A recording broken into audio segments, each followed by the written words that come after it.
Aleluia. Pode sentar, amado. Quero desafiar você a orar por esse irmão durante toda essa semana.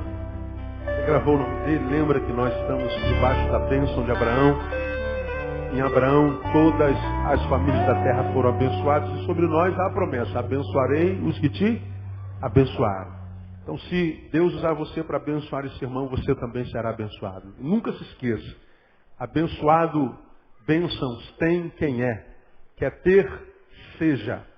E assim você será um abençoado constantemente. Vamos a Hebreus capítulo 13.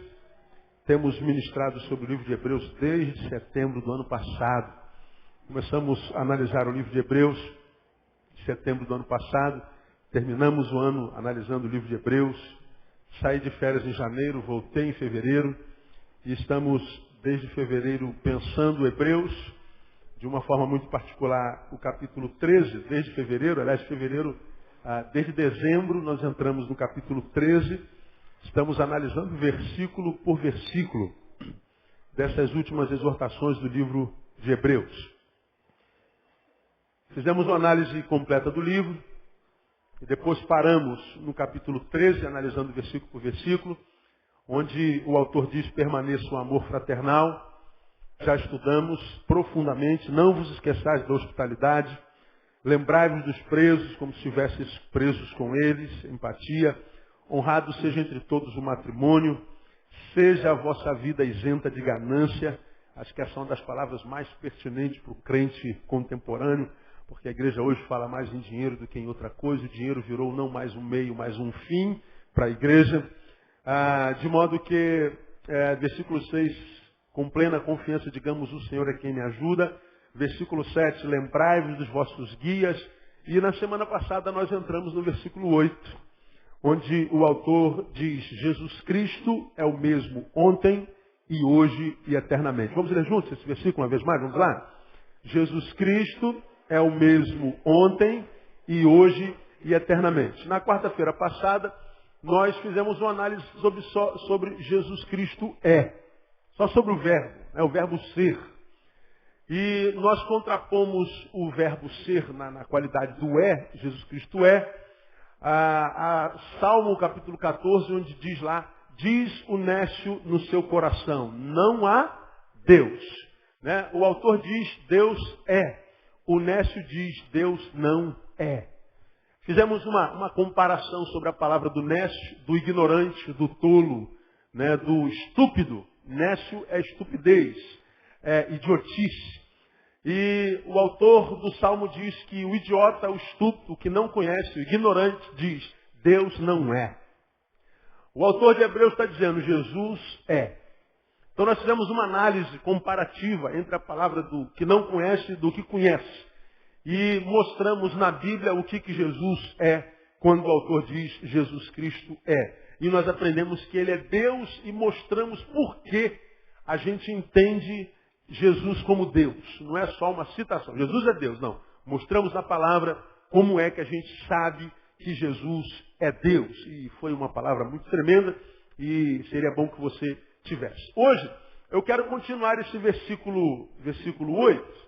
E não vou acabá-lo hoje, devo acabá-lo na quarta-feira que vem, onde o autor diz que Jesus Cristo não só é, mas diz que Ele é o mesmo. O mesmo Ele foi ontem, hoje e eternamente. Ele é alguém, portanto, o quê? Quem foi ontem é hoje e é amanhã. Ele não muda. Quem não muda é o quê? Imutável. Então diga: Jesus é um Deus imutável. Então já aprendemos o que é Deus e por que a gente sabe que Ele é Deus. Jesus não foi só um revolucionário, Jesus não foi só o filho da Dona Maria, Jesus não foi só o princípio da criação de Deus, como dizem alguns, Jesus não faz parte do escopo da criação, não. Jesus é Deus e nós mostramos isso na palavra. E a imutabilidade é uma das características desse Deus. Agora, quando o autor diz que Jesus é Deus e Ele é imutável, o que ele está querendo dizer com isso? Por que ele, nesse contexto, onde ele fala: permaneça o amor fraternal, não se esqueça da hospitalidade, lembrai-vos dos presos, honrado seja entre o matrimônio, entre todos, seja a sua vida isenta de ganância, lembrem dos vossos guias. São exortações diversas, parece que não estão interligadas, parece tiro aleatório, nós já aprendemos que não.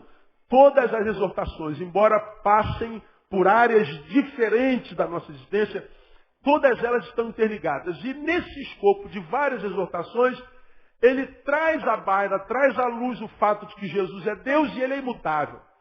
Ele usa essa palavra que qualquer cristão conhece. Ele é o mesmo ontem, hoje e será eternamente. Mas por que ele usou ontem, hoje e eternamente?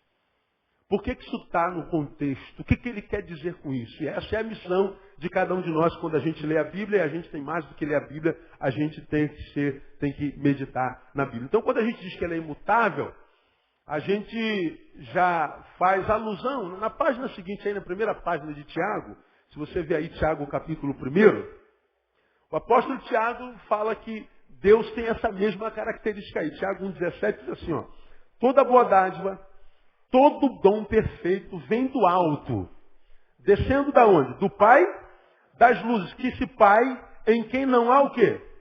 Mudança nem sombra de variação. Tiago faz coro com o autor de Hebreus e diz, todo dom perfeito, toda boa dádiva, tudo que é bom vem do Pai das luzes, vem de Deus.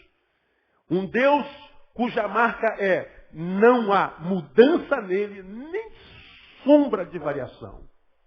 Ele é imutável.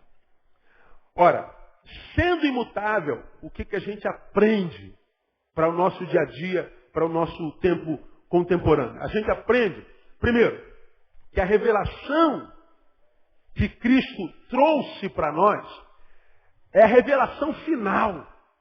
Acabou.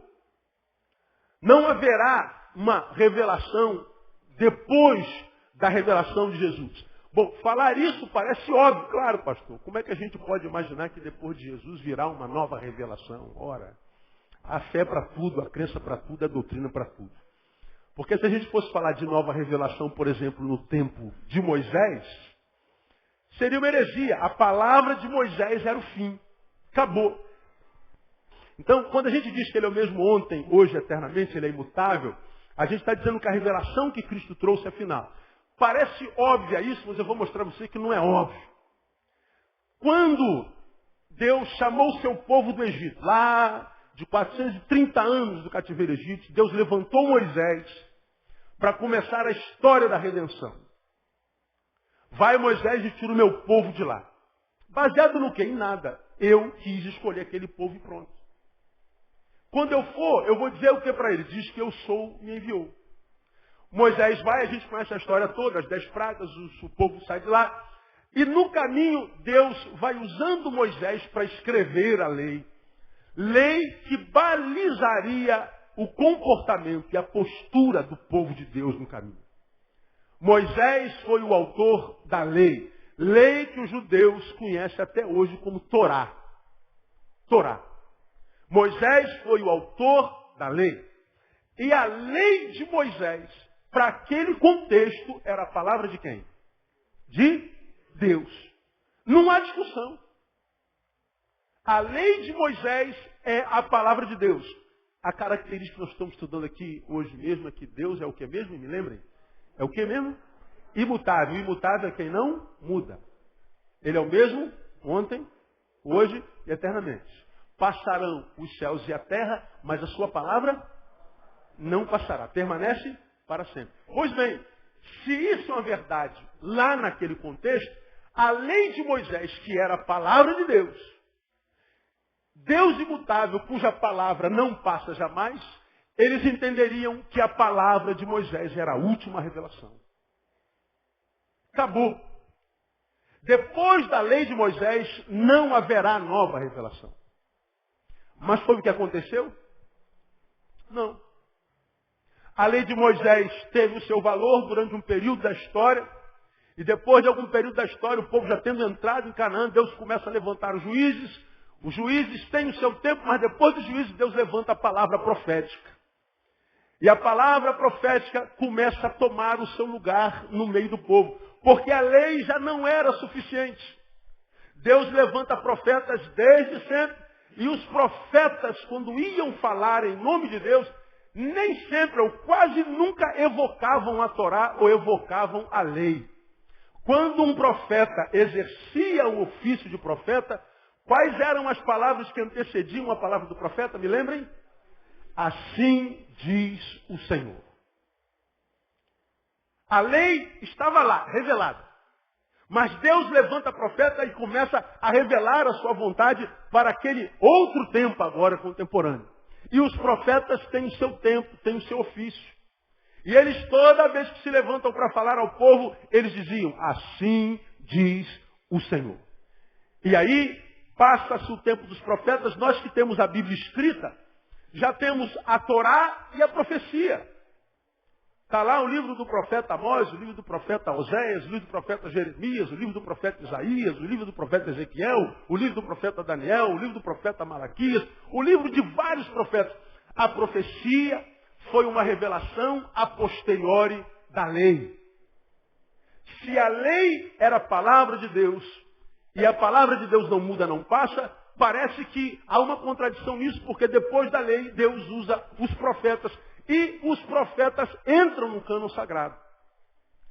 Só que, se a palavra de Deus é imutável, sua palavra não passa, naquele contexto em que os profetas tinham seu ofício valendo e diziam, assim diz o Senhor, o povo daquela geração poderia dizer, bom, a palavra dos profetas é a palavra de Deus é dos profetas, não há mais revelação depois da profecia. Foi o que aconteceu? Não. Quando a gente chega no tempo da graça, depois do profeta Malaquias, houveram 400 anos de silêncio profético. Nem uma palavra profética foi levantada, tais quais, assim diz o Senhor. Malaquias termina o ofício profético. Um tempo de 400 anos é estabelecido na história da humanidade. Até que nasce o Messias, que já havia sido vaticinado e profetizado desde os tempos eternos. Vem Hebreus, no capítulo 1. Abra sua Bíblia em Hebreus, capítulo 1, uma vez que a gente está lendo o livro do profeta Hebreus. Livro de Hebreus, profeta Hebreus, ó, tem misericórdia. Hebreus, capítulo 1. Nós vemos o autor de Hebreus começando o seu livro. Olha que coisa interessante. Dizendo o seguinte, havendo Deus antigamente falado muitas vezes e de muitas maneiras aos pais como? Pelos quem? Pelos profetas, nesses últimos dias, a nós nos falou como? Pelo Filho, a quem constituiu o herdeiro de todas as coisas e por quem fez também o mundo. Havendo Deus antigamente falado aos pais pelos profetas, agora Ele nos fala a nós através de quem mesmo? Do Filho Jesus Cristo. Então, quando o autor de Hebreus chega lá no 13:8 de Jesus Cristo, é o mesmo ontem, hoje, será eternamente, ele confronta os seus missivistas. Lembrem que nós estudamos isso lá no início do nosso estudo. Essa carta foi escrita a priori para judeus que estavam se convertendo ao Cristo, mas que estavam sendo influenciados pelos das seitas dos judeus a crerem que Cristo não bastava. Eles tinham que praticar os ritos do judaísmo também. E muitos que haviam aceito a Cristo como Senhor, estavam apostatando da fé em Cristo para a religiosidade. Lembra que a apostasia não era da fé para a não fé, era da fé para a religião. O que acontece muito hoje nas nossas igrejas. A gente se converte, aceita Jesus como Salvador, e ao longo dos anos a gente vira batista, a gente vira assembleiano, a gente vira presbiteriano, e os presbiterianos, os batistas, os assembleianos, os universais, os metodistas, ninguém diz, mas na verdade quase que a gente não se suporta. A gente compete. O crescimento do outro dói mais do que o nosso próprio fracasso. Isso é apostatado do Cristo para a religião. E esse livro foi escrito nesse escopo. Nós já estudamos isso, não vou rever isso aqui. Então o autor, ele vem e diz, olha, Jesus Cristo é o mesmo ontem, hoje e eternamente. Diferente da palavra da lei, que serviu para um tempo específico. Diferente da palavra profética, que serviu para um tempo específico. A lei serviu para ontem. A profecia serviu para ontem. A palavra do Cristo, que é imutável, serviu para ontem, serve para hoje e vai servir para sempre. A palavra dele é a revelação final. Ela não sofre variação. ela não pode mais ser ultrapassada como foi a profecia. E eu quero mostrar para você como, de fato, à luz da palavra, a profecia ficou para trás dele. Sei que hoje há muita gente que gosta de profecia, só que a profecia que a gente vê acontecendo em muitas igrejas hoje, para mim está mais para profetada do que para profecia, embora eu acredite no dom da profecia, mas isso está banalizado na nossa igreja. Se você perguntar ao pessoal que vive à base de profecia, geralmente quem gosta muito de profecia lê pouco a Bíblia. Ler a Bíblia dá muito trabalho, requer tempo. Quer saber a vontade de Deus? Entra no teu quarto em secreto, ora teu pai em secreto, que ele vai te abençoar. Leia a palavra de Deus, examine a palavra de Deus, gaste tempo com a palavra de Deus, gaste tempo com Deus da palavra. Sirva-o e relacione-se com ele como filho, como amigo, porque ele escolheu chamar de amigo. Só que isso dá muito trabalho, requer tempo. É muito mais fácil na casa da irmã Joaninha, falar, irmã Joaninha, Deus tem uma palavra para mim aí? Tem, filho, Deus tem uma palavra. Deus diz para você, pronto, é para te que é raspadinha. É bem mais fácil. Aí, porque a gente crê na palavra profética, a gente nem culpa a gente porque a gente imagina que porque a gente crê na palavra do dom da profecia, que não é o exercício profético, é o dom da profecia. Já não diz mais assim, diz o Senhor, porque depois da profecia, o final do exercício da figura profética, já não é mais assim, diz o Senhor. Entre os evangelhos e depois dos evangelhos, a palavra que antecede a palavra de Deus é, está escrito. Diferente de assim diz o Senhor. Só que está escrito, está muito trabalho. Onde é que está escrito, pastor? Está escrito lá em Filemão, irmão, capítulo 2. O quê? Filemão. Tem isso na Bíblia? Tem. Está na Bíblia. Agora, abre a tua Bíblia em Filemão. Leva 3 dias para abrir, dá muito trabalho. É mais fácil perguntar a esse irmão, Deus te disse alguma coisa? É mais fácil. Estou falando que não existe o dom da profecia? Não, ele existe. Agora pergunta a quem vive atrás de profecias e profetas e profetadas. Qual é a diferença da profecia para a adivinhação? Já falamos sobre isso aqui. Falando assim, olha, Vanessa, Deus me disse que vai acontecer isso. Acontece. Porque aconteceu a garantia que foi Deus que me disse?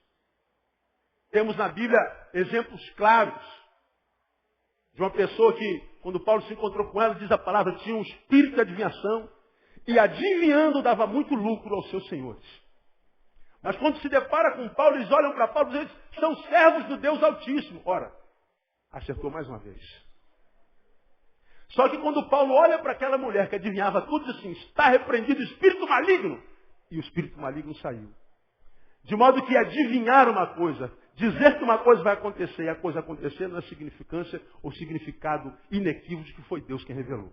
Qual a diferença da profecia para a adivinhação? Não vou falar. Já falei sobre isso aqui no passado. Vai estudar ou então leia a Bíblia, né? E não vive de adivinhação. Quando é que a gente entende que o ministério profético passou? Quando é que a gente entende que o ministério da lei passou? Simples. Primeiro, óbvio, a lei ficou lá na Torá. Deus levanta profeta, porque a lei não foi suficiente. Como é que eu sei que a profecia não foi suficiente? Deus levantou os evangelistas.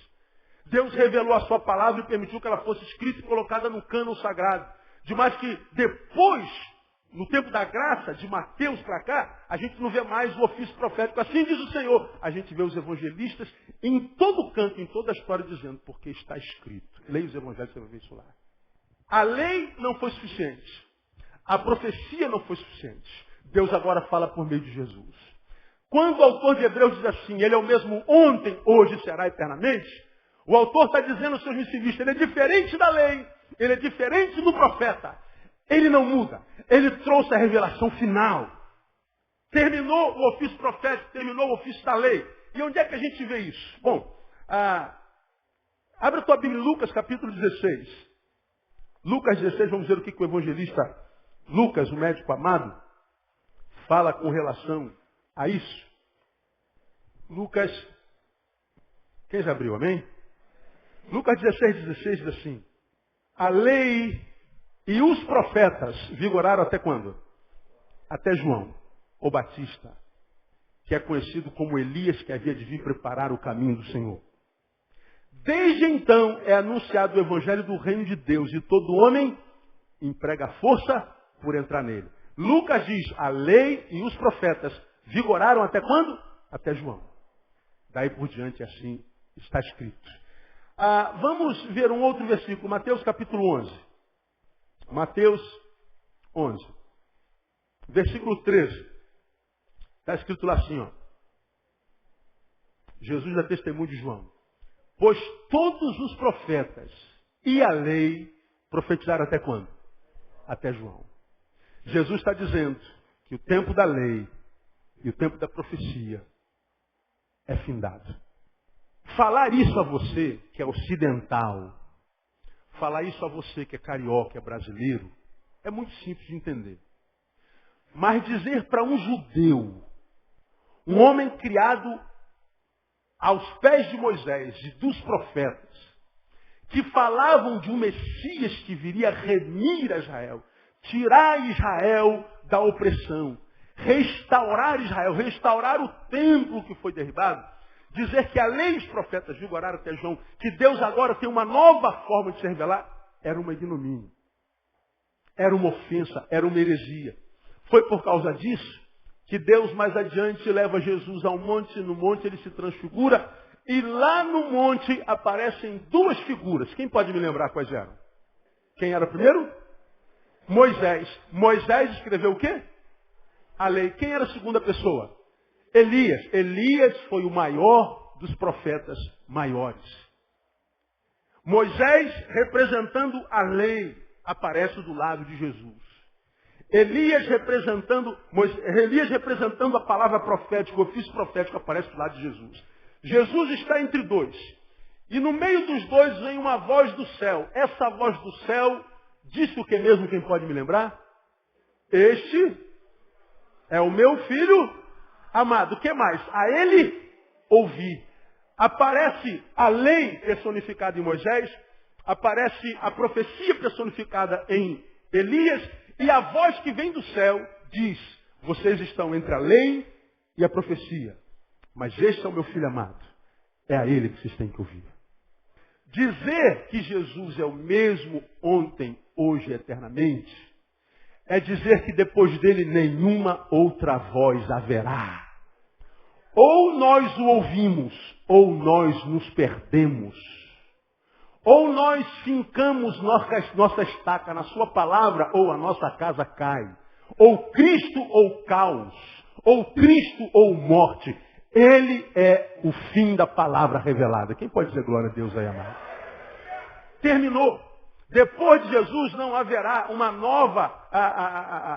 novo modelo de revelação de Deus. Acabou. Ele foi ontem. Dele a profecia falou. A respeito dele, a lei apontava. Ele agora é a voz de Deus, ele é o Deus personificado, ele é o mesmo ontem, hoje, eternamente, ele é imutável. E esse texto me ensina claramente que a palavra profética terminou. A lei, ora, a lei então, Paulo fala da lei assim de forma clara. Se você ler o livro de Gálatas, você vira doutor em lei. Mas eu não vou ler o livro todo de Gálatas, mas eu vou ler alguns versículos para você ficar bem familiarizado com essa verdade. Gálatas capítulo 2, vamos lá, depois de 2 Coríntios, vamos a Gálatas capítulo 2, na qual Paulo fala muito claramente sobre o fato de que a lei não pode mais. A lei não tem mais condição. Gálatas capítulo 2, nós vamos ler alguns versículos para a gente gravar esse negócio porque é importante, a palavra de Jesus é a final.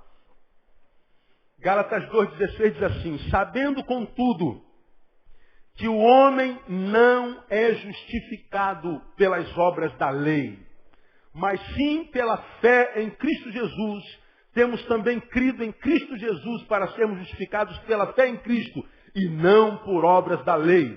Pois por obras da lei nenhuma carne será justificada. O judeu dizia, nós temos por pai a Moisés. Jesus vai dizer, vocês têm por pai ao diabo. Diz para os doutores da lei. E diz que pela lei ninguém será justificado. Passou o tempo da lei. Agora é Cristo. Vamos mais adiante. Capítulo 3 de Gálatas, versículo 11. 3:11. É evidente que pela lei ninguém é justificado diante de Deus. Por quê? Porque o justo agora vive pelo quê? Pela fé. Não é pelo que faz, é pelo que crê. Voltamos a Hebreus capítulo 13. Deixa a tua Bíblia aí, não precisa abrir lá. A gente se lembra do primeiro versículo do capítulo 13. Permaneça o quê?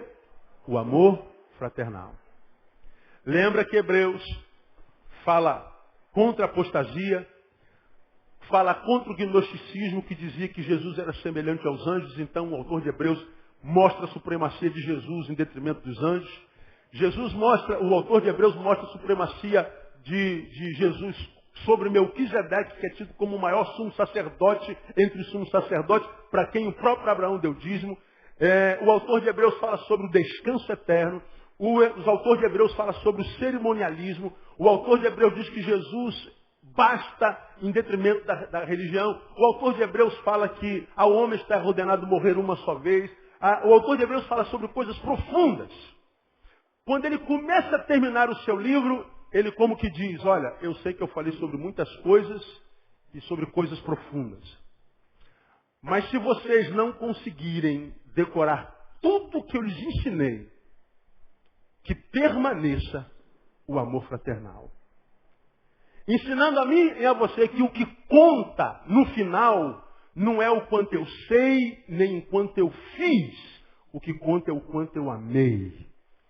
E é isso que eu queria que você, minha ovelha, guardasse de todo esse estudo que a gente está fazendo já há quase meio ano. O que importa no final não é a quantidade de informação que eu tenho na palavra. O que importa no final não é o quanto eu produzi para a igreja, para a instituição. O que vai contar no final é se eu amei ou não, é o quanto eu amei. Se você não conseguir gravar tudo, porque a maioria de nós não consegue gravar a palavra mesmo.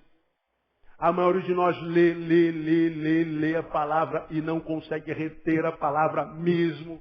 A gente ouve a palavra aqui, se empolga com ela. Se te perguntar amanhã de manhã, faça um resumo do que você ouviu ontem. Você não consegue fazer o resumo mesmo. E alguns de vocês ouvem assim, cara, você não aprende a palavra de jeito nenhum, você é burra beça, você não retém nada do que é pregado lá. Você não tem direito à salvação, nada, você não vai ser salvo, nada, você não consegue decorar a palavra. Não se desespera, amado. O que conta no final não é o quanto você sabe, nem o quanto você fez. É o quanto você amou. Você só precisa amar. É o que esse texto está ensinando para nós. Não é pela lei. Pela lei ninguém será justificado. O justo vive pela fé. A fé daquele que plantou essa fé no nosso coração, que amou o mundo de tal maneira que deu o seu filho para morrer na cruz por nós. Vamos ler mais um texto, capítulo 4 de Gálatas, versículo 4. Mas vindo a plenitude dos tempos, Deus enviou seu Filho, nascido de mulher, nascido debaixo da lei, para resgatar os que estavam debaixo da lei, a fim de recebermos a adoção de filhos. A fim de recebermos a adoção de filhos. E porque sois filhos, Deus enviou aos nossos corações o Espírito de seu Filho, que clama, Abba Pai. Portanto, já não és mais servo. Ou seja, você não está mais debaixo da lei. Você não é mais servo. Mas agora sois o quê? Filho. Se és filho, és também herdeiro por Deus. Portanto, se a gente como pai faz uma comparação que está sendo dito aqui, você é empresário, tem empregados. Se você chegar lá na tua empresa, vou acabar o culto aqui, vou dar uma passada na empresa para ver se o vigilante está vigiando mesmo. Você passa na empresa e não avisou que ia passar. Você chega lá, entra na empresa, seu vigilante está babando. Está roncando, está quase sendo afogado na baba dele lá. O que você, patrão, vai fazer com esse empregado? O que vai fazer? Demiti-lo. Por que você está demitindo o seu empregado? Porque você o contratou para quê? Para vigiar, para ficar acordado. Tem um contrato. Está na lei o papel de um vigilante. Quando ele dorme, a lei diz que você pode mandar ele embora por justa causa. E você pega um servo, um empregado e demite. Abençoado pela lei. Agora você manda o seu filho estudar. Filho, hoje você não vai pegar e ficar estudando.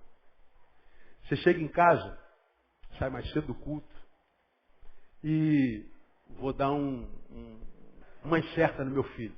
Tu chega lá no teu filho, que devia estar estudando, seu filho está igualzinho empregado, babando, quase morrendo afogado na baba dele. O que você faz com seu filho? Filho, você está demitido.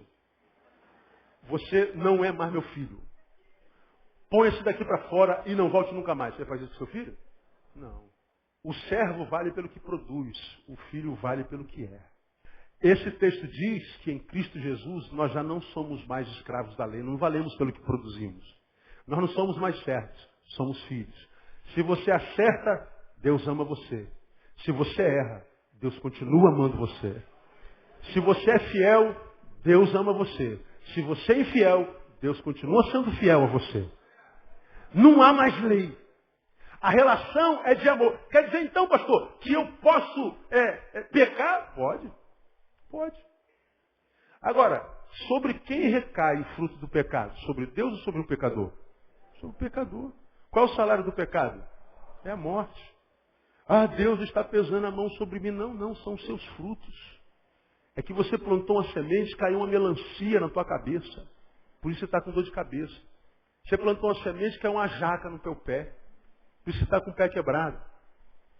Só que toda vez que a gente anda em pecado, a gente transforma Deus num patrão e diz, Deus está me castigando. Olha o leite, irmão. Deus vai pesar a mão na tua cabeça, irmão. Se você não me obedecer, eu vou te levar para o pastor Neil. Vou te entregar na mão de Deus. A gente transforma Deus em carrasco. Deus não é assim não, gente. Nós somos assim, Deus não. Deus, quando olha para o Neil em pecado, diz, filho, não faz isso. Filho, não dobra para a esquerda, é para a direita, olha as placas, aprenda a ler, anda em comunhão, em sintonia com o meu espírito, você vai saber o que tem que fazer. Anda na minha presença e ser perfeito. Mas por que eu tenho que ser perfeito? Para que você não sofra tanto. Para que você não passe pelo que não precisa passar. O sacrifício eu já fiz na cruz do Calvário, meu filho. Você agora foi chamado para reinar em vida por aquele que te amou. Anda em minha presença, seja filho. Não é mais pela lei, é relação de amor. 2 Coríntios capítulo 13. Se não tiver amor, você pode entregar o corpo para ser queimado. Vamos dizer para você, se queimou à toa, bobo. Você pode vender os teus bens e dar aos pobres, ficou pobre porque quis. Porque não adiantou nada. Se não for por amor, a vida se torna vã. Então, quando o autor de Hebreus, veja, olha a volta que a gente dá para entender a palavra do autor de Hebreus que diz Jesus Cristo é o mesmo ontem, hoje e eternamente. Para dizer para mim e para você que a palavra dele é final, acabou. Não haverá um novo personagem, uma nova pessoa, um novo modo de Deus se revelar. Jesus é o fim. Acabou. Eu termino esse texto aqui, lendo com você Romanos capítulo 10. Paulo define, ele passa a régua, fecha a conta, e passa a régua e ponto, acabou. Não há mais como discutir. Quando ele diz em Romanos capítulo 10, versículo 4, exatamente o seguinte, porque Cristo é o quê? Leia para mim. O fim da lei para justificar a todo aquele que nele crê. Então, meu irmão, meu amigo, minha amiga, você está aqui. E como eu falei na quarta-feira passada, tem muita gente que diz assim, não, eu creio em Deus, mas eu não consigo ver Jesus como Deus. Falei sobre isso na quarta-feira passada. Ah, pastor, eu acredito em Deus, Deus mora no meu coração, mas eu não consigo ver Jesus como Deus. Lamentavelmente, a tua fé em Deus não vai valer de nada. Porque o meio de chegar a Deus hoje é Jesus, não há outro caminho. Jesus disse, eu sou o caminho, eu sou o quê? A verdade, eu sou a vida. Olha o termo que ele usa. Ninguém ninguém vem ao Pai a não ser por mim. Ou esse cara é um megalomaníaco, doido, varrido, ou ele estava dizendo a verdade. Ele disse, eu sou o pão da vida. Eu sou a água da vida. Eu sou a porta. Eu e o Pai somos um. Toda a religião diz, você quer paz? Medite.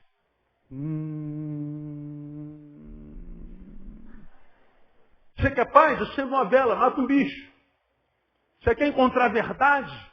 Leia Platão, leia Sócrates. Jesus disse assim, não, você está procurando a verdade? Eu sou a verdade. Você está perdido? Eu sou o caminho. Você não está conseguindo uma vida que vale a pena? Eu sou a vida. Ou esse cara é doido, ou ele está dizendo a verdade. Você pode não querer ver Jesus como Deus, mas tem coragem de falar que ele é louco? Tem coragem de falar que ele é um megalomaníaco, precisa de um divã? Também não, né? Então, meu irmão, talvez louco seja você, de achar que Deus entra no nosso coração como uma fumacinha ou como uma energia cósmica. A palavra de Deus para o nosso tempo se chama Jesus Cristo. O caminho de Deus nesse tempo se chama Jesus Cristo. E a verdade revelada de Deus se chama Jesus Cristo. E a palavra dele é a final. É Cristo ou morte. É Cristo ou caos. É isso que a palavra está dizendo. É isso que o autor de Hebreus está dizendo para os judeus, para quem escreveu. Ele é o fim da lei. Acabou. Não há mais palavra profética, não há mais lei. Jesus basta. Vem Jesus, lá em João capítulo 3, se eu não me engano, 27, e diz, a vida eterna é esta, que te conheçam a ti só, por único Deus verdadeiro, e a Jesus Cristo a quem enviaste. Ou esse cara é louco, ou esse cara diz a verdade. Isso é que o autor está dizendo. Para a gente terminar esse tópico, Romanos capítulo 13, depois que diz que Jesus é o fim da lei para todo aquele que crê, para quem não crê está debaixo da lei, não tem jeito. Capítulo 13, vem Paulo em Romanos, lá no versículo 8, e diz assim, a ninguém devais coisa alguma, senão amor recíproco, pois quem ama ao próximo tem cumprido a lei. Quem ama ao próximo, o que está escrito aí, não? Tem cumprido a lei. Mas pastor, cumprir a lei é só amar ao próximo? 9. Com efeito, não adulterarás, não matarás, não furtarás, não cobiçarás. Ele cita os 10 mandamentos. Se há algum outro mandamento, tudo nesta palavra se resume. Amarás a teu próximo como a ti mesmo. O amor não faz mal ao próximo. De modo que o amor é o quê? O cumprimento da lei. Quem quer cumprir a lei de Cristo aqui? Diga, eu quero, pastor. Ama. O que importa no final não é o quanto eu sei, não é o quanto eu fiz.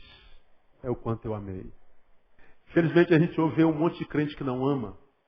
Ele anda de coque, de perna cabeluda, de terno e gravata. Fala a língua de Gabriel, de Uriel, de Rafael. De tudo que é El na vida ele fala a língua. Ele só não sabe falar a língua do Marcelinho, que é a filha dele. Da Carla, que é a filha dele. Do seu João, que é o patrão dele. Ele só não sabe falar o português, a língua do próximo. Como eu tenho dito sempre aqui. De modo que, porque ele não ama, ele precisa da instituição. Ele precisa da religião. Pastor, eu não posso aceitar isso, pastor. Como que o senhor pode permitir que aquela irmã venha com aquela saia daquele cumprimento? O teu problema é a saia da irmã, é a perna dela, irmão. Pastor, eu não me conformo com o pecado. É o pecado dos outros.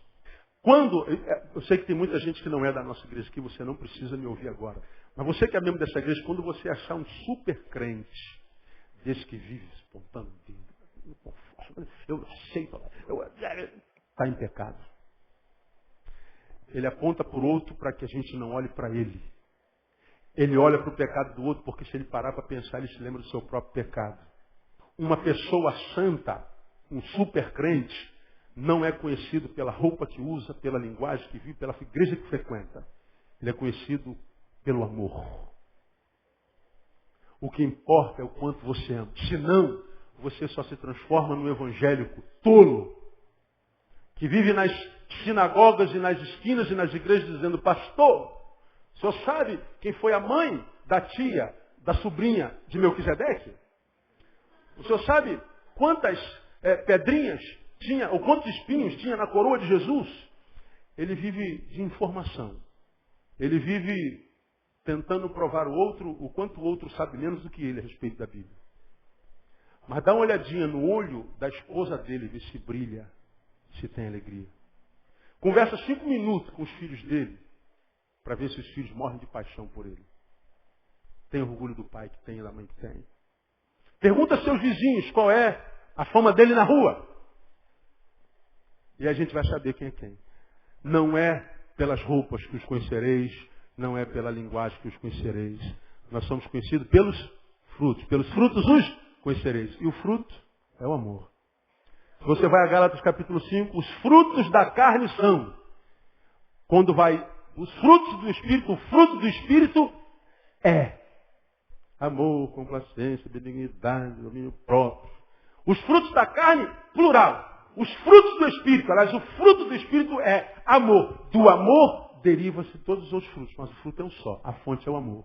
O que conta é o amor. Quando o autor diz Jesus Cristo é o mesmo ontem, hoje, eternamente, ele está dizendo para os fariseus, olha, não adianta mais saber a informação da lei, não adianta saber quantos versículos tem na Bíblia, não adianta saber quem foi a avó, da tia, da comadre, da irmã, da sobrinha de Moisés ou de Mefibosete. Não adianta a informação, não adianta mudar a roupagem, não adianta mudar a linguagem. Antes você dizia, bom dia, brother, agora diz a paz do Senhor, irmão. Não adianta. Antes você cultuava no centro de Macumba, agora cultua no templo. Só mudou o lugar, só mudou a aparência, só mudou o exterior. E ele está dizendo, isso não adianta nada, o que conta é o amor. Esse Jesus que é o mesmo ontem, hoje e sempre, é diferente da lei, é diferente da profecia. Ele ama. Ou você ama igual, ou você perde tempo. Quando você ouve uma palavra dessa, ou você ama ou você perde tempo, você entende um pouquinho melhor o que a palavra queria dizer quando disse, muitos são chamados, poucos escolhidos. O chamamento é para todos. Os eleitos é que entendem. Quem tem entendimento, entenda. Dizer que Jesus Cristo é o mesmo ontem, hoje e eternamente, é entender que Ele é imutável e, sendo imutável, Ele é a revelação que Cristo trouxe a palavra final. Para a gente terminar, embora já tenha terminado o nosso tempo, nós aprendemos também que se Ele é imutável, a sua mensagem é suficiente. Acabou. Se a gente ouve a palavra de Jesus, se a gente tem a palavra de Deus, não carece de adições a isso, e nem de supressões a isso.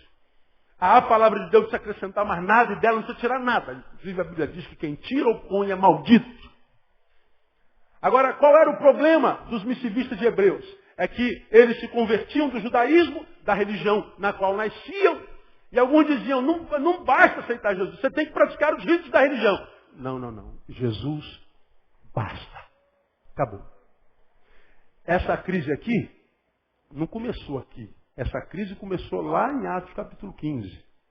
Abre a tua Bíblia em Atos capítulo 15. Não vou ler tudo para que você leia em casa, se você quiser. Mas em Atos capítulo 15, teve uma briga danada. A primeira assembleia administrativa que o pau comeu. Pensa que apóstolo não é gente?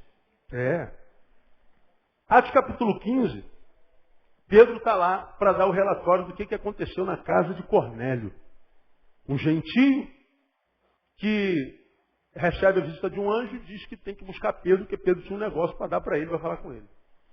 Na mesma noite, Pedro teve uma visão de um lençol branco que desce sobre ele, que tinha carré, costela de porco, rabo de porco, tinha tudo que era de porco. E o Espírito Santo falou assim, cai de boca nessa feijoada aí, Pedro. Eu falei, Senhor, eu não posso comer essa feijoada, está cheia de carne de porco, e eu não como coisa imunda. Eu falei, imunda na tua cabeça. Mas aprenda, Pedro, que depois que eu ponho a mão, mesmo o imundo é santificado. Então, isso é imundo até agora, mas agora eu entrei na história desse porco, então cai de boca no porco. Você vai gostar do carrezinho. E ele comeu o carré. De manhã bate lá. O Cornélio está dizendo, mas Cornélio é gentio. Vai, porque eu estou te mandando, rapaz. Ele foi. Ele chega lá na casa dos gentios, com quem sequer os judeus falavam, cumprimentavam. Pedro pega a palavra, o Espírito Santo desce, todo mundo falando língua estranha. Eu falei, meu Deus, eu não estou entendendo nada. Isso não é só para os judeus? Não, para os gentios também. Os gentios, que vocês chamam de gentinha, é tão gente quanto vocês, judeus. Meu Deus, é verdade, a gente não pode fazer acepção de pessoas. Foi o que disse Pedro. Pedro é chamado pelos apóstolos para uma reunião em Atos capítulo 15 para explicar o que ele estava fazendo na casa do gentio. E Pedro explica, eu estava lá, gente, fui pregar porque eu tive uma visão assim, tá? Você não pode entrar na casa, não, mas eu tive uma visão de um lençol assim, e aí Deus disse para eu ir, eu fui, e vocês não vão acreditar. O Espírito Santo passou lá e eles viveram a mesma experiência que nós vivemos lá no dia de Pentecostes. Mas como é que começou a reunião? Veja 15:1 de Atos. Então alguns que tinham descido da Judéia ensinavam aos irmãos, se não vos circuncidardes segundo o rito de Moisés, leia para mim. O que está escrito aí? Jesus só não basta. Tem que ter Jesus e fazer mais o quê? Se circuncidar segundo o rito de quem? De Moisés. Problema aí. É disso que Hebreus está falando lá. Quando diz que ele é o mesmo ontem, hoje, eternamente, ele está dizendo, Jesus basta assim. Não precisa de circuncisão. Não precisa das festas cerimoniais. Não precisa mais de sacrifício. Misericórdia agora eu quero, sacrifício não. Meu desejo é que vocês conheçam o Senhor. Acabou o cerimonialismo. Acabou a ordenanças de festas específicas. Jesus basta. Aí começou a briga. Leia isso lá. Leia o texto. Você lê, por exemplo, versículo 5. Mas alguns, versículo 2, aliás, tendo Paulo e Barnabé contendo em não pequena discussão com eles, os irmãos resolveram que Paulo e Barnabé e mais alguns dentre subissem a Jerusalém após o Senhor por causa dessa questão. Porque Paulo e Barnabé começaram a discutir com os fariseus convertidos. Como é que vocês podem falar que Cristo não basta? Da onde vocês tiraram esse saber que o cara tem que circuncidar? Da onde vocês tiraram? Não, tem que circuncidar segundo a lei de Moisés. Veja, é o costume pregresso sendo introjetado no cristianismo. Se você que tem um pouquinho de massa encefálica ainda, fizer uma análise do cristianismo evangélico nesse país, se você peneirar, você vai ver que muito do que se pratica aí nada tem a ver com o cristianismo do evangelho. Muito, quase tudo. Porque o evangelho do evangelho é o evangelho de Jesus, que é muito simples. Simples. Que a gente chega a não acreditar, mas é só isso, só isso. Não tem que fazer isso, não, é só isso. Eu não acredito. Não pode ser assim, simples desse jeito, mas é. Só que a gente não acredita que é tão simples, a gente vai dando injeção de botox no evangelho. Aí viu aquela boca de botox? Que lábios bonitos, mas é tudo botox. Evangelitox. Porque o evangelho é simples. O evangelho é magrinho, tem gorduras. Paulo diz, teve não pouca conta. 5. Mas alguns da seita dos fariseus que tinham crido levantaram-se dizendo que era necessário circuncidá-los e mandar-lhes observar a lei de Moisés. Aí leia o restante do título. Deu uma briga danada. Até que se conscientizaram que Jesus Cristo bastava. Meu irmão, quando a Bíblia diz que Jesus Cristo é o mesmo ontem, hoje, eternamente, ele está dizendo, ele é o fim da lei. Ele é a voz de Deus no tempo de hoje. Ele é o caminho, ele é a verdade, ele é a vida. O que ele foi para aqueles homens ontem, ele é hoje, ele será eternamente. De modo que é ele ou não é. Não há nova revelação. Não espere algo de Deus que não passe por Jesus. A Bíblia diz que tudo convergirá nele. Todo joelho há de se dobrar a ele. Dos que estão no céu, na terra e debaixo da terra. Alguns farão isso por amor. E outros pela dor. Todo joelho se dobrar. Inclusive o teu. Acredite você ou não. Goste ou não goste. Jesus não precisa da sua fé nem da minha.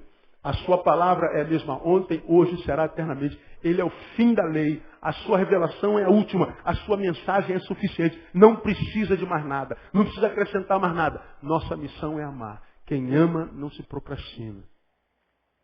Quem ama não se deteriora. Quem ama não tem medo do pecado. Porque ele vence o pecado. Quem ama Deus não precisa de ameaça. Olha o leito, irmão. Olha, o pastor vai te punir. Olha, você vai perder seu cargo. Olha, você... Quem ama não se preocupa com imagem, o que vão pensar dele, o que vão dizer dele. Quem ama, ama e pronto. Quem ama sabe o que é no coração do Pai. E o que dizem a teu respeito não muda o que você é no coração de Deus. Porque o amor de Deus é que forma o nosso caráter. Jesus Cristo é o mesmo ontem, hoje e o será eternamente. Ouvi-lo, amá-lo, entregar a vida a Ele é o melhor negócio que um ser humano pode fazer. E não tem mais a ver só com questão de fé, questão de inteligência. Servir a Jesus hoje não é mais só questão de fé, é questão de inteligência. Termino contando pela 1000ª vez a experiência que eu tive na PUC, quando eu fazia minha pós-graduação, entre pensamento convergente, entre psicanálise, filosofia e psicanálise lacaniana. Começamos com 9 alunos fazendo a pós-graduação de psicanálise lacaniana. E um dos meus professores é um dos mais renomados psicanalistas desse país. E quando me apresentei como pastor, primeiro foi um escândalo. Começamos com 9, terminamos eu e mais um que era biólogo. E, modéstia à parte, o Neilzinho se sobressaía nas aulas. O moleque não é fraco, não. Alexandre Esse psicanalista, uma vez no intervalo, falou, eu não acredito que você seja pastor, cara. Você não pode ser pastor evangélico, você não pode ser evangélico. Como quem diz, não há vida inteligente no planeta evangélico. É o que ele estava dizendo lá. Às vezes nós somos quase tentados a crer num negócio desse. Não há vida inteligente lá. Mas eu sou evangélico. Você acredita em céu, não? Acredita em céu e anjo. Inferno, tanto no inferno como no céu. Tanto em demônio como em anjo. Tanto no diabo como em... Você não acredita nisso. Né? Acredite, eu acredito. Tu acredita nisso? Tu acredita que a gente não aceitar Jesus, vai para o inferno. Se não aceitar Jesus, vai para o inferno. Você está perdido. Como é que você pode crer? Você crê em quê, cara? Crê na reencarnação, né? Acredita na evolução das espécies. Você vai reencarnando, até atingir o eu impessoal, se tornar um com o todo, com o cosmos. Oh, que bonito, né? Alexandre, eu queria tanto que isso fosse verdade. Ou como eu queria que isso fosse verdade, porque eu posso fazer a besteira que for, equivocar-me nessa vida, viver dissolutamente como um animal, sem pensar em nada, um hedonista, só escravo desse punhado de carne e ossos que eu sou, porque eu vou me ferrar, mas não tem problema, eu vou ter uma outra oportunidade, como eu queria que isso fosse verdade. De todo o meu coração, eu queria muito que isso fosse verdade. Porque é muito cômodo, cara. É muito fácil. Você acha por que a reencarnação toma o inconsciente coletivo da sociedade com o tempo? Por quê? Porque desde o Éden, a morte nunca foi um negócio bom pra gente. O que você acha que a mulher comeu a maçã? Porque o cara disse assim, né? O cara lá de cima, como diria Xuxa, né? O dia que comerdes, certamente morrerás. Vem a serpente e diz o quê? Certamente não morrerás. Quem é que não quer ouvir um negócio desse? Quem é que não quer acreditar um negócio desse? Que eu não vou morrer. E o que a reencarnação diz? Você não morre, você desencarna. Vai voltar outras vezes. Se você foi mal, volta. Você foi mal agora, volta numa mula na outra vida. Se for bem, volta num senador. Vai viajar de graça com a família, essas coisas todas. Pô, que legal. Eu queria muito acreditar nesse negócio. Aí nisso que você crê, eu disse que eu creio. Tá legal. Ótimo. O que eu tenho que fazer para ser melhor na outra vida? Você tem que ser um cara íntegro, um bom ser humano, fazer caridade. Eu falei, então tá tranquilo, cara, olha, eu sou um bom pai, eu sou um bom marido, eu ajudo gente, você não tem noção de quanta gente eu ajudo, como eu faço bem, como a minha vida é cercada de utilidade, como eu sou útil a um milhão de gente, eu sou uma pessoa boa, eu pratico boas obras. Então, se a tua fé é a certa, Alexandre, eu estou tranquilo. Na outra vida, eu estou bem à beça. Se você serviu a Jesus e Jesus não existiu, fique tranquilo. Você vai reencarnar e na outra vida você vai vir melhor ainda. Fique tranquilo. Por quê? Porque acreditou em Jesus. Agora, Alexandre, vamos supor que você esteja errado e eu certo. Se o céu existe para quem crê, o inferno existe para quem não crê. Se o inferno existe, o diabo existe. Se esse negócio é apartar de mim, maldito, para o fogo eterno. Se quem não aceita Jesus vai para o inferno de verdade, para onde você vai? Ih, Ney, vamos parar com esse papo, porque eu não sei gosta desse papo, não estou gostando desse papo, não. Pois é, eu falei, aí que está o problema, Alexandre. Mesmo que Jesus não tivesse existido, valeria a pena acreditar nele, crer nele e servi-lo. Porque eu criei no que ele disse, que a lei é amar o próximo, servir ao próximo. Que a lei é amar o próximo como a nós mesmos. Que a lei é honrar pai e mãe. Que a lei é não provocar ira aos nossos filhos. Que a lei é obedecer os vossos senhores. Ora, mesmo que Jesus não tivesse existido, valeria a pena crer nele, servi-lo, porque se ele não existiu, obedecer a sua lei vai me fazer reencarnar melhor na outra encarnação. Agora, Alexandre, reencarnação não existe. Se você não aceitar Jesus, você vai para o inferno. Ele abriu a porta da sala, saiu, foi embora, nunca mais tocou no assunto. Quando terminou o curso na PUC, eu o abracei e falei assim, que Jesus encontre morada no teu coração. Porque o nosso Jesus, amados, é o mesmo ontem, hoje e será eternamente. Desde a história da humanidade, a humanidade tenta ridicularizar Jesus. Jesus não existiu, Jesus foi um revolucionário, Jesus casou com Maria Madalena, teve filho. Foi Jesus que traiu Judas, não Judas que traiu Jesus. Mas o que a gente pensa dele não muda o que ele é. Ele é o mesmo ontem, hoje e será eternamente. E entregar a vida a ele não é só questão de fé mais. É questão de inteligência. Se você é inteligente, entrega a tua vida a Jesus, meu irmão. Porque senão vai continuar existindo como você está existindo. Essa vida que só você sabe que não é vida. Você não tem Jesus, você não é feliz. Você sabe muito bem disso. Não conheço você, não sei para onde você vai, de onde você vive, o que você faz, quanto é que você tem no banco, se tem. Tem Jesus? Não, então você é infeliz. Agora chega em casa, olha no espelho e diga se eu estou mentindo para você. Quem tem ouvidos, ouça o que o Espírito diz à igreja. Deus abençoe você. Vamos ficar em pé.